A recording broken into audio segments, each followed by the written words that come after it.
Hey, hello all. A warm welcome to another episode of Teal Time. My name is Apalak. Super excited having Harish with me today. Harish, warm welcome. You've been a very old friend of mine. You're a Resiliency Leader, right? You work with Kyndryl. It's great to have you back in India to begin with, first and foremost. A warm welcome to that. It's been now close to about a year. Yes, close to a year and a half. Oh, wonderful. Fantastic. So I think this is the absolute opportune moment for us to talk about a topic which is very close to your heart. And I think it's a topic which suddenly has gained tremendous prominence, right?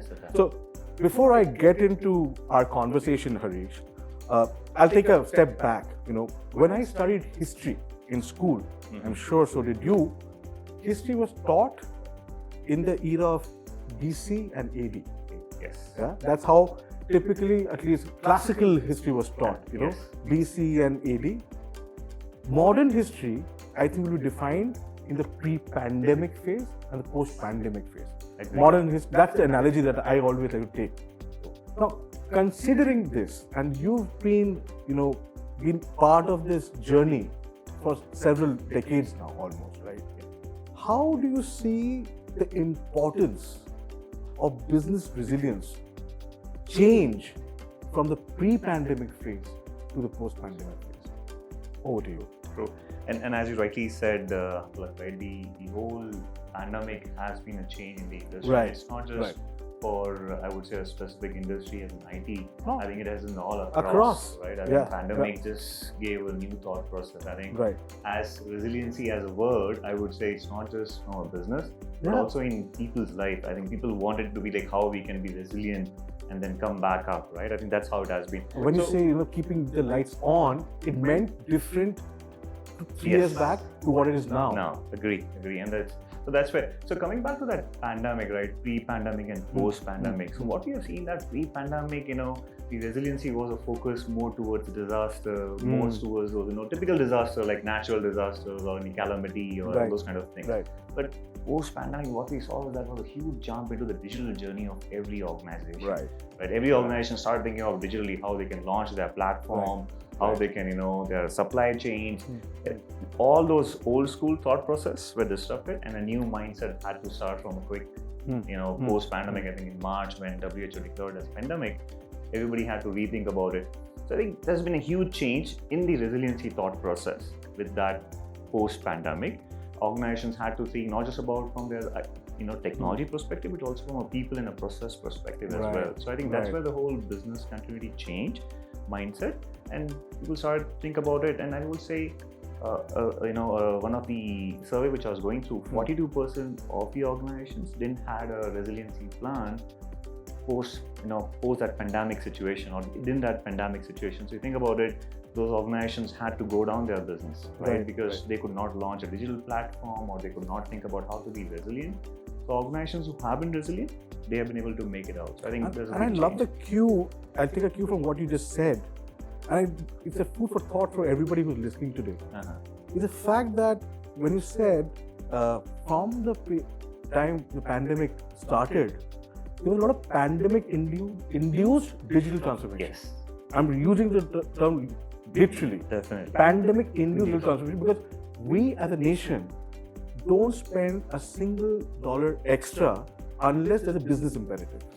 Agree, Yeah. yeah. The digital transformation compelled by the pandemic also compelled people to rethink and relook at their business resilience strategy. I think I'll come to a very, very pivotal, I think that's where the real pivot changed. I think you kind of touched upon it, and I'll probably have you answer that a little later, is how when we look at business continuity and disaster recovery, like you very nicely articulated, earlier it was confined to only disaster recovery and natural calamity. Now, and you are the person who probably throw more light on this, most of the challenges that we see are not the natural calamities perhaps, not geopolitical. They're mostly coming from cybersecurity lapses. So, more to that, but tell me one thing. While there's a lot that has changed over time, in terms of how organizations are looking at digital transformation, and in fact, looking at business resilience, what are some of the areas that are usually overlooked by organizations when they design business resilience? Because business resilience it's not a product, Yes. right? It's a charter. It's a program Yes. which is done across an organization. So, what are typically the areas that are usually overlooked, and a mitigation plan? A leader like you will be able to espouse more on this. Sure. So just to add to it, right, Apalak, as you rightly said, a business continuity plan to a DR plan is different. DR Yes. is more towards pointed solutions. Like, Right. okay, what if Right. there's my building crashes? Right. What if somebody pulls the plug off my hardware? That's where a DR plan comes in the picture. Right. But a business continuity is like an ecosystem which you have to think across, right? Like as I said earlier, from your people, process, and technology, you have to take all of those into Right. consideration and make a plan. Right. So organizations need to really think about it from that perspective. And when they, as an example, like as you rightly asked, like what do they overlook in this situation? So organizations from enterprise to mid-size, I think what they usually overlook at is, what is my organization's assessment? See, one thing is the business assessment, Right. which they overlook at. Like example, you talk to enterprise organization or to a mid-size, I wouldn't talk about the small scale industry, but a mid-size and enterprise, they fail to do that assessment of their organization or their business, which we call typically in our resiliency in our resiliency books, we call it as a BI assessment, right? Right. And you've got to do a BI assessment of your business to know how much is the valuation of my business. How much of downtime can I expect? Exactly. So have I looked at all the scenarios? What if this thing goes wrong? What will be the impact of it? So that is one thing which has been overlooked in industry, which is the BI assessment, which we call it, which organizations have to do, because as you also mentioned about it, right? And there are third-party audits which are Yes, available. compliance audits and all. So because these are the two, BI assessment, compliance and regulatory thing, because end of the day, post-pandemic, we've also seen that the regulatory has taken a hot chair, right? Because they realize that, hey, there are so much of disruptions in the post-pandemic, they've learned from it. So they have better, let's rewrite our books and see that we add those factors in so that, things could go better and organizations don't fail. Because organizations fail, it impacts the larger, customers or consumers who we are as a consumer as well. Right. So I think BI assessment is one of them, right, which are not overlooked. Then secondary, like how my architecture is, like as you also just said, right, during the post-pandemic, there were a lot of quick things which are applied by customers, right, to get into that digital journey. But that meant they overlooked security. They overlooked resiliency of it. They made a complex architecture. Right. Unless the architecture gets simplified, you're just going to get into deeper and your problems just increases. Right. I think that's also one thing which is overlooked at, and it's important for organizations to start thinking about it, that hey, let's make my architecture simple. So I think these are the two things I would say which organizations. Harish, I mean, I'm sorry, I'm probably interjecting you here. Sure. I mean, I did some work when I was a much younger analyst. So I used to do work around BCDR projects. Back in my days, the two key terms of the industry were RTO, recovery time objective, and recovery point objective. And every industry and every organization had their own takes on that. Yes. BFSI probably mandated a much closer recovery point objective. Maybe a organization like healthcare needed a much lesser recovery time objective, so on and so forth. True. Since a lot of time has passed since then, do you think over and beyond RTO and RPO, there's some other elements to your BCDR plan that are must to make sure that you're more solid, prepared for future challenges? True. So as you rightly said, RTO, RPO has been as a standard norm, right? Which organizations look at it. Actually, they still look at it as well, and in the future it will continue, because that's like, a terminology used at how quickly you can recover, at what point you'll be able to recover. But just apart from those terminologies, the active thing has come on, right? The near DR things have come on. So because organizations want to see that how I can just have my business run actively, right? Like even if you look at the hyperscalers, Microsoft, AWS, GCP, IBM Cloud, they all talk about, zonal availability. They all talk about how quickly we can get the business or the systems which are hosted in one environment into another. So near DR, active kind of an landscape. This is what organizations want to set up. More about near DR. I'm sure our audience would be keen to learn a little more about Sure. that. So near DR is a terminology which is used, like, example, when you talk about disasters were like, they were like 300 kilometers away, Right. That's how Typically, DR typically different has been. seismic zones. Different seismic zone, Right. different states, Yeah. But a near DR is like, how I can set up another data center quick, which could be 100 kilometer away, Oh, okay, right? Where I okay. can, which is closer proximity, so I don't have to spend too much on it. Right. And I'll hop my critical business in that landscape. So in case if there's a disaster, my critical business comes in from that disaster location. Right? Very interesting. Otherwise, in a far DR, you will have your entire I think landscape. this is a more recent development. I mean, when I say recent, I mean at least I didn't have this 10, 15 years back. Yeah. It has been there, I would say, the like RBI mandates as Right, well for right. the banking industry to Right, go ahead and have a right, near right, DR, right? right. So it has been a terminology being used, but I will say, not that Not widely used and across. And across segments or industries. It's true. BFSI, as we all know, is a very regulated Yes. industry, That's which unfortunately for others is not the case. True. And Harish, again, going back to the basics, I know it's probably a very, very simple question for you to answer, but at times it's always simple questions which have a lot of meat to it. You touched upon it. For many of our friends who are listening to this, when we talk about BCDR, it's spoken in one breath, business continuity Correct. and disaster recovery, right? What is the fundamental difference between business continuity and disaster recovery? True. So, business continuity, as I said earlier, it's something which an organization had to look at the entire landscape. Okay. DR, people look at very component level. What if my specific system goes down? What if my specific application goes down? Okay. What if my building would crash? What if we get a cyclone?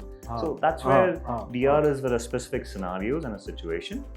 DR is part of my larger business continuity, right? So if I say in a business continuity, I would have DR into it, I have an operational resilience to it, I have business resilience to it. So business continuity would it be right to say that DR would be like a subset of a business continuity? Yes. Yes. I think that's a nice way of putting this. Correct. DR is a subset of business continuity, because when we talk about business continuity, I said we talk about entire areas. We touch on everything. What is the risk? How I can mitigate it? That's how we look at it. Right. Oh, Harish, like I said, I think one of the pivots, the key pivots of BCDR industry has been, you spoke about digital transformation, right? As an analyst firm, what we've noticed is while, in fact, I was in a conversation with a couple of CIOs, and what clearly came out is, they spoke about pandemic-induced digital transformation. And because of a pandemic-induced digital transformation and with the entire concept of remote work, right? There were also tremendous spurt of cyber breaches, right? The biggest cyber, and you may want to add more to this, at least as far as my knowledge goes, one of the biggest threat vectors which has grown, at least back in 2022, was ransomware attacks, right? One of the biggest threat vectors which has grown substantially has been ransomware attack. What I'm trying to come here is, back, say, a decade back, when we spoke about business continuity, and you touched upon this initially, we largely spoke about natural calamities, geopolitical scenarios, and certain mandates. We never took cyber security as part of our BCDR planning. But now, and for all our CIO friends or IT decision makers who are listening to this conversation, I'm sure they'll agree, if there are challenges because see, IT infrastructure has to also be much more robust. Yes. You don't see hardware failures. You don't see a server going down, a storage going down. Yeah. Most of the times, it is cyber espionage or cyber attack or ransomware attack. True. How important, hence, is to look at cyber security, cyber resilience as part of a business? How easy and tough is it? Yeah. I mean, this is such an interesting question, and it's so important as well, right? As you rightly just added to it. I mean, you described it so well, I would say, and I would love to answer it as well. And just to add to it, like I was at a I was at a summit yesterday, right, with the CISOs, and I think this was the topic about it, right? That we can talk about remediate, we can talk about respond, but what about recover? Right? Recover. Because as I said, in DR, we always talk about recovery. In business continuity is all about how you can be resilient and recover. Yes. You jump back. Yes. Right? That's the thought process. So these cyber attacks, like post this whole digital transformation, we have seen the spike. It has just spiked up, right? I mean, if you look at the attacks on the government agencies or the attacks on the manufacturing, healthcare, and banking, I mean, the numbers have just shooted up, right? I mean, if I look at any numbers post-COVID, it was a single digit. Now it's pre-COVID it was all single digits. Post-COVID it's all double digits. Absolutely. You look at attacks in government organizations, and attacks on any of these industries, they're just doubled up. The number of attacks, actually, I would say, in every month, it is going 3 digits. Oh my! It is going 3 digits. That's where the number of attacks have increased. So I mean, and as you rightly said, business continuity has to be planned for it. Right. So, and this is where the food for thought is important for organizations or the CISO or the board level or the C-suite as well, that we have to think about how we can recover from it, right? See, you would spend thousands of dollars in your security, but no security is 100%. Right? No security. Absolutely. And no product, no technology guarantees you that, okay, hey, I am 100% secure. There's always a chance, right? And it's not just about the external bodies, right? It's also about your internal organization risks, right? Like, you have this phishing attack. Somebody like, oh, okay, Harish would just open up that email thinking it's, a real email, and then you end up with a phishing impact of it, right? So organizations have to go ahead and plan this well. And when it comes to a business continuity planning from a cyber attack, very important modules, like coming to a technology part, I'll just come later, but like how you make your organizations, your every employee awareness, right? That, hey, it should not be. So education is such an important area, right? How you look at your security from a larger landscape perspective, like a zero trust architecture. Now, zero trust is a lot of spoken word, but it's not a product specific. It's not a product. You have to look at it that how you can apply that zero trust framework or architecture in every of your critical areas. Everyone knows it. Very tough to implement it. Yes. It's tough to There's implement. so many moving parts to it. True. Like, one server has so many components. And you have to look at a zero trust architecture as each of those components. So that's a big area, right? Zero trust again. Secondly is your identity and access management. How do you give the right access to everyone? If Apalak is from the HR portfolio, he needs to be having access to that specific domain only, not to everyone.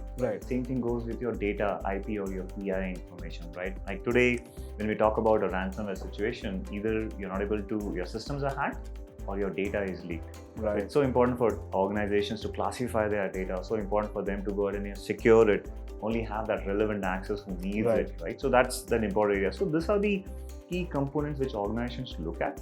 And when I talk about IT, right, for example, in case of a ransomware situation, because of like the technology, right, like the near DR or the far DR, looking at those scenarios, you replicate very frequently. So you cannot use your DR to recover in a ransomware situation.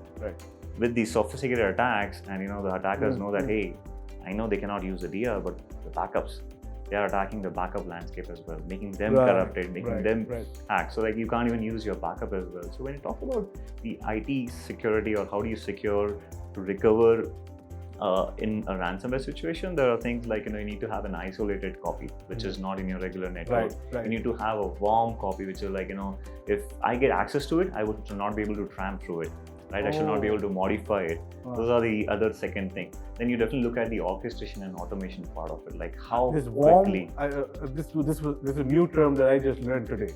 No, again, warm we used to call it, if you remember tapes used to be called as a warm storage because nobody could tamper it. Right. But again, you look at the time you will take to recover from a tape media.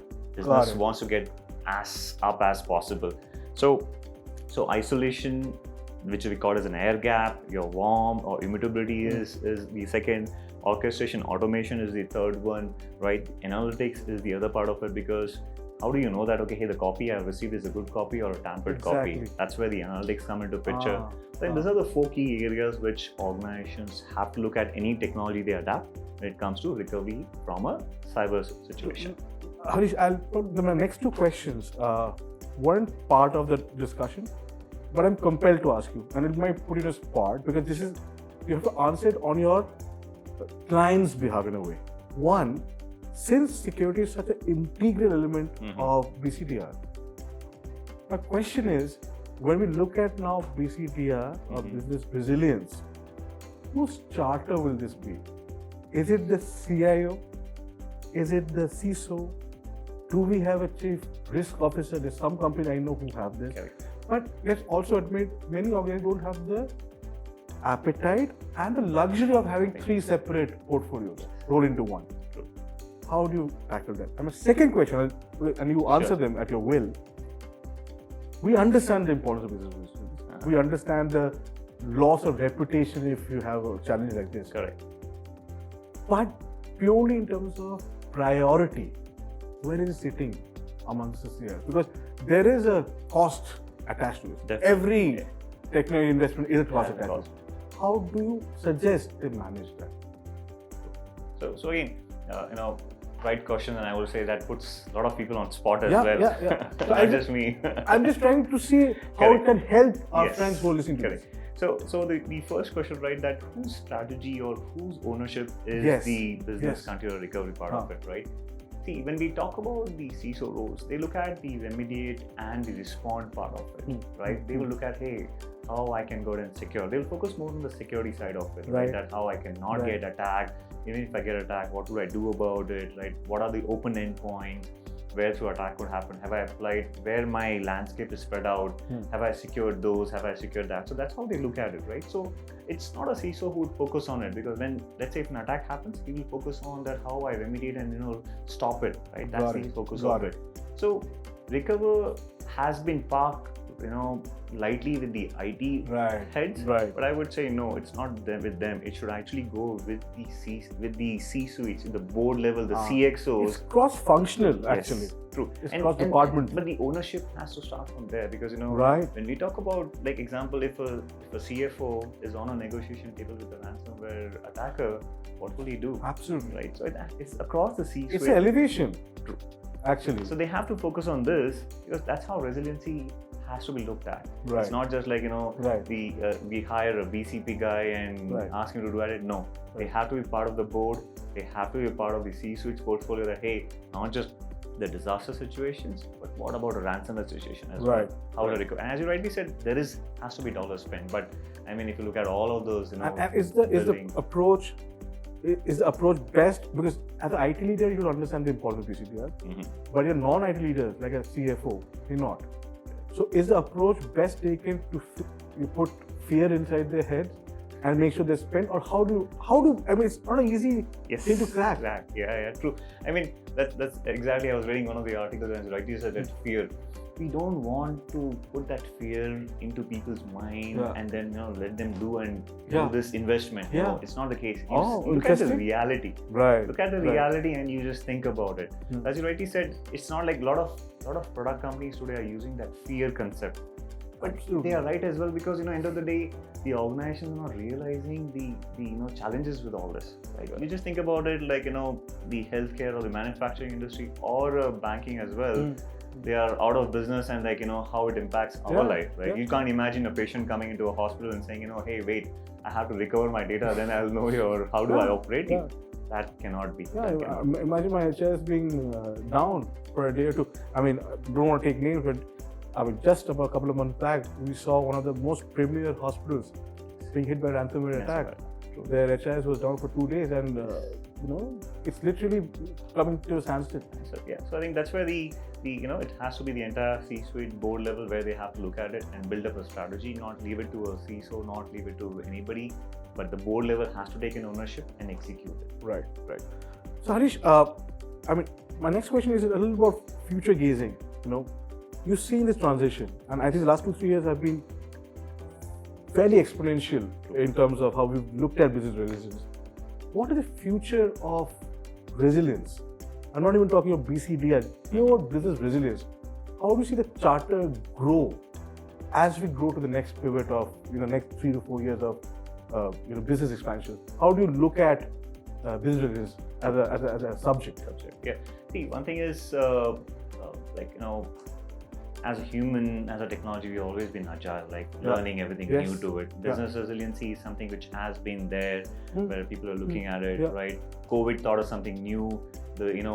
Again, there's a learning to be code and adapt it and make it executable. But if I look at the overall future of business resiliency is one of the key charter which first thing has to be at the board levels. Right. So every organization should look at business resiliency, right?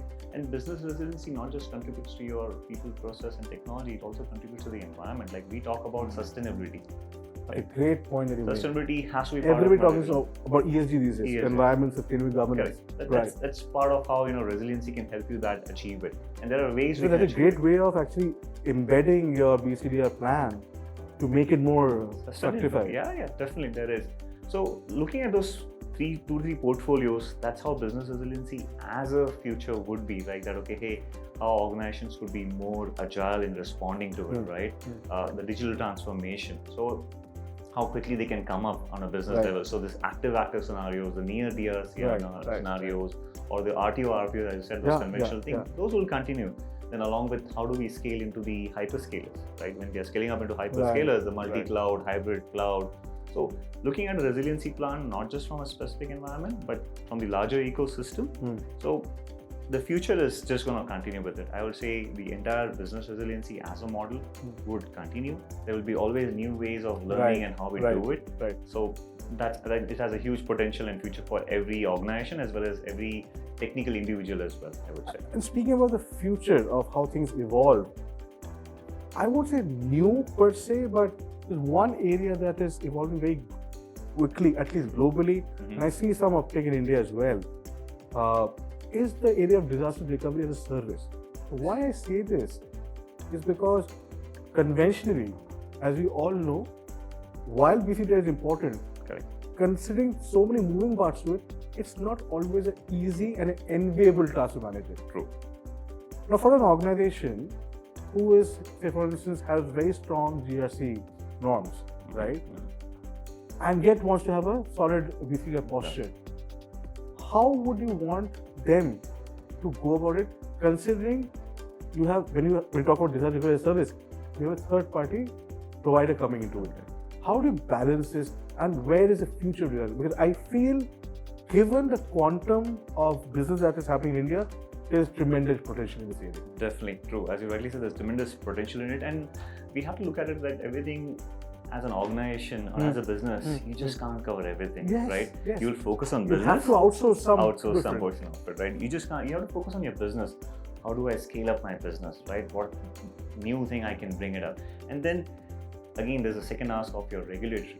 Right? Regulatory is looking up to you that, hey, tell me how you're going to be resilient. Like example, RBI has clear norms, right? That, hey, you have to perform certain set of drills, you have to run your business from your DR side or your near DR side. So there are specific requirements which are coming up. You have to submit your reports, assessments, audits, all those are part of it.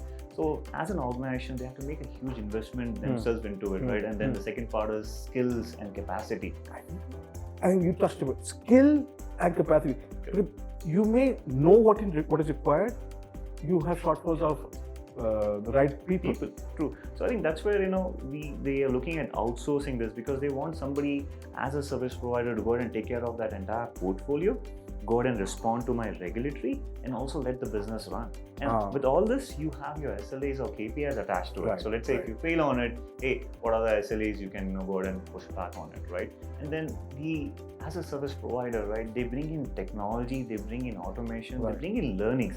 See, as an individual business, you'll always dynamic also. Correct. That's where the whole picture comes in. That hey, as a learning, what did I bring in new to the system, right? And that's where I will say the outsourcing model works well. And I think if I look at the regulatories as well, earlier it was always like, no, you cannot go ahead and outsource it. Now if you see the regulators open up, like, hey, if you outsource, yes you can, but go ahead and see that you go ahead and tick box these certain items, right? And that's what organizations are doing. But let me conclude. It's a question maybe coming from my friends from the other end, the end user spectrum. What about investments? Because while I understand the efficacy of DRaaS or disaster recovery as a service, everybody at the interview talks about total cost of ownership. Why I talk about, because nowadays there's a lot of human cry about cloud economics, right? People have spent money, they're repatriating also. Yes. That's the reality. Yeah, that's a reality. I'm not taking any sides here. How do you see that you're not over provisioning or underspending? How do you manage that? I mean, any takes on this? See, it all depends on service providers, I would say. There are service providers who just let you focus on that specific domain. But what I have seen is where service providers are improving or they are focusing on is that how do I take it as a larger landscape? Not just like, I have to look at it that how do I solve your DR problem with not just like, bringing in people. Am I bringing in technology also with it? Like as you just touched upon a point, RPO, RTO, right? Am I helping you also with your RPO, RTO? Exactly. It's more consultative. So it's more consultative, advisory, and then you feel like you're part of it. Unless you're part of that organization, co-owning it, right? Hey, what value you are bringing in? I think even that's where the organizations are looking at that. If they want to outsource, they want like how he co-owns it. He owns my SLAs and KPIs, which I'm bounded to, so that it's like, we own it together and deliver to the business. I think that's where, organizations see a value of it. I see a lot of credence to that. Yes. Harish, thank you so much. I wish I could continue more, but we'll probably keep parking for one more day. It's been a pleasure talking to you as always and wishing you the very best. No, thanks Apalak. I think thanks for inviting me and having this discussion. I mean, this is such a key topic from the landscape perspective where CIOs are looking at, and I think thank you for having it here. Topical thing to speak about. Every CIO I speak about is either speak about cybersecurity, or she spoke about business resilience. And more often than not, they talk about it in tandem together. True. So I agree. Thank you for all the insights. I learned a lot of things. I'm sure our friends back who listen to it would be getting a lot of this. Pleasure, Thank you. Thank you.